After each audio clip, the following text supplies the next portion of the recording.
রাজনৈতিক দলগুলো জুলাই সনদের বাস্তবায়নে গণভোট নিয়ে একমত হলেও গণভোট কখন হবে তা নিয়ে আছে মতানৈক্য। জাতীয় নির্বাচনের দিনে গণভোট না আগেই তা নিয়ে বিতর্কের অবসান হয়নি। তবে সুনির্দিষ্ট দিনক্ষণের বিষয়ে রাজনৈতিক দলগুলোকে সিদ্ধান্ত নিতে হবে বলে মত রাজনৈতিক বিশেষজ্ঞদের। গণভোটে রাজি হওয়ার বিষয়টিকে ইতিবাচক হিসেবে দেখছেন তারা। শফিকুল ইসলামের প্রতিবেদন। জাতীয় ঐক্যমত্য কমিশন ও রাজনৈতিক দলগুলোর মধ্যকার দীর্ঘদিনের আলোচনার মাধ্যমে জুলাই সনদের খসড়া তৈরি করেছে কমিশন। সনদটিতে রয়েছে ৮৪টি সংস্কার প্রস্তাবনা, যা কিভাবে বাস্তবায়ন হবে তা নিয়ে চলছে আলোচনা। মেজরিটির ভিত্তিতে সেই সংবিধানটা রাজনৈতিক দলগুলো গণভোটের বিষয়ে একমত হলেও দিনক্ষণ নিয়ে তৈরি হয়েছে মতবিরোধ। বিএনপির চাওয়া জাতীয় নির্বাচন ও গণভোট একই দিনে, তবে জামায়াত ও এনসিপি চায় আগে। এই অবস্থায় রাজনৈতিক দলগুলোকেই গণভোটের সময়ের বিষয়ে সিদ্ধান্ত নিতে হবে।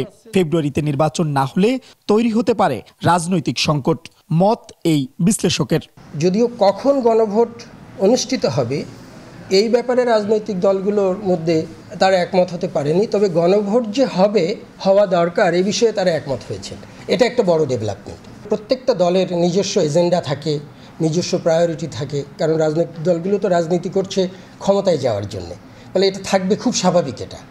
কিন্তু এখান থেকে মোটা দাগে বাংলাদেশের সাথে যাতে ভবিষ্যতে আবার ফ্যাসিবাদ বা অন্য কর্তৃত্ববাদী কোনো ব্যবস্থা আসার সুযোগ না পায়, সে কারণের জন্য হলেও তাদের বারবার হলে বসেও আলাপ করে এই গণভোটের দিনক্ষণ ঠিক করা জরুরি।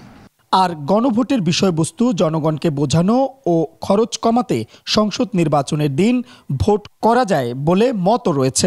নির্বাচনের ক্ষেত্রে আমাদের তো অনেক খরচও আছে। দ্বিতীয়ত হলো আপনি একটা সময় দেওয়া দরকার আছে মানুষকে উদ্বুদ্ধ করা, এই ব্যাপারটাতে পরিচিত করা, আসলে জুলাই সনদে কী থাকছে, কিসের উপরে তারা গণভোট দিচ্ছে, কী বান্ডেলটা আছে। রাজনৈতিক দলগুলো যেহেতু একমত হয়েছে, সেক্ষেত্রে গণভোটটা আমরা আমাদের নির্বাচনের দিন জানি, আমরা যেদিন সংসদ নির্বাচনটা করব সেই দিনে একই দিনে গণভোটের জন্য পাবলিক ভোট দিক। এটা হলে আমাদের অনেক ক্ষেত্রে সুবিধা হয়।